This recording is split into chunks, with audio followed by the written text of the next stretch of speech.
अस्सलाम वालेकुम, welcome back to my YouTube channel. मैं हूँ हुमैरा जुल्फ़िकार। आई होप आप लोग जहाँ भी हो ठीक ठाक हो और बहुत मज़े में हो।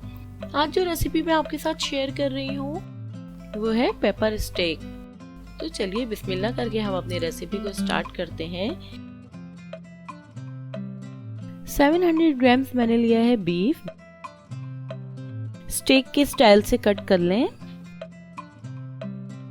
और उसके बाद इसमें हम 1 टेबल स्पून हम इसमें लेंगे लहसुन अदरक का पेस्ट, 1 टेबल स्पून हम लेंगे सोया सॉस, 1 टीस्पून हम लेंगे कुटी हुई काली मिर्चें, 1 टीस्पून हम लेंगे सॉल्ट, 2 टेबल स्पून हम लेंगे चिली गार्लिक सॉस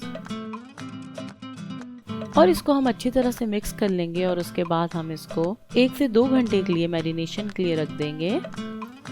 और उसके बाद हम एक पैन लेंगे, उसमें हम ऑयल डालेंगे और इसको हम फ्राई कर लेंगे। एक साथ फ्राई नहीं करेंगे, थोड़ा थोड़ा डाल के फ्राई करेंगे हम 2-3 बैचेस में। जैसे ही एक साइड से गोश्त का अच्छा कलर आ जाएगा उसको हम टर्न कर लेंगे। ये देखिए कितना प्यारा इसका कलर आया है। इसको हम निकाल कर साइड पर रख देंगे। उसके बाद हम एक पैन लेंगे और उसमें हम 3-4 लहसुन को बारीक बारीक कट करके डाल देंगे। उसको हल्का सा सौते करेंगे और उसके बाद हम इसमें ये वेजीज ऐड कर लेंगे। वेजीज में मैंने ली है, एक मैंने शिमला मिर्च ली है, एक टमाटर लिया है, एक प्याज ली है और थोड़ी सी मैंने कैबेज ली है। जैसे लहसुन हमारा थोड़ा सा सौते होगा इसमें हम अपनी सारी वेजीज ऐड कर देंगे और इसको थोड़ा हम क्रंची ही रखेंगे। उसके बाद हम इसमें ऐड करेंगे 1 टीस्पून कुटी हुई काली मिर्चें और 1 टीस्पून हम इसमें ऐड करेंगे कुटी हुई लाल मिर्चें। ये देखिए वेजीज हमारी सौते हो गई हैं। उसके बाद हम इसमें ये जो हमने स्टेक्स फ्राई करके रखे थे उसको भी इसमें ऐड कर देंगे।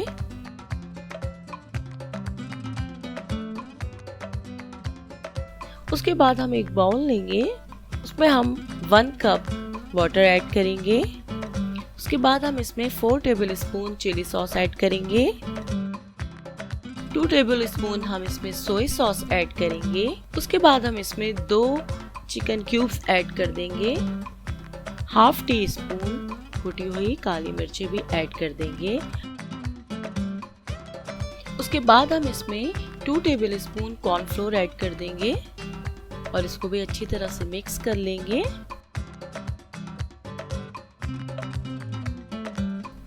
ये देखिए हमारा मजेदार सा सॉस जो है वो बिल्कुल रेडी हो गया है। अब इसको हम पैन में डालेंगे, स्पून हम चलाते रहेंगे, इसको अच्छी तरह से मिक्स करेंगे।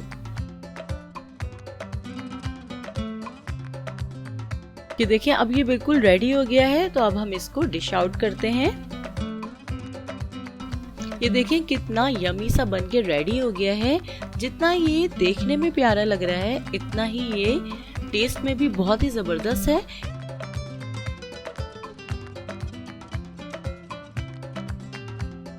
इसको आप बॉइल्ड राइस के साथ सर्व करें। इसको आप बनाएं, खाएं और एंजॉय करें और मुझे फीडबैक देना ना भूलिएगा। अगर आपको मेरी रेसिपी अच्छी लगी है तो इसे लाइक ज़रूर कीजिएगा और अगर आपने मेरे चैनल को अभी तक सब्सक्राइब नहीं किया है तो वो भी आज से कर लीजिएगा। इस दुआ के साथ कि हमेशा खुश रहें और मुस्कुराते रहें। फिर आऊँगी किसी न्यू रेसिपी के साथ। अल्लाह हाफ़िज़।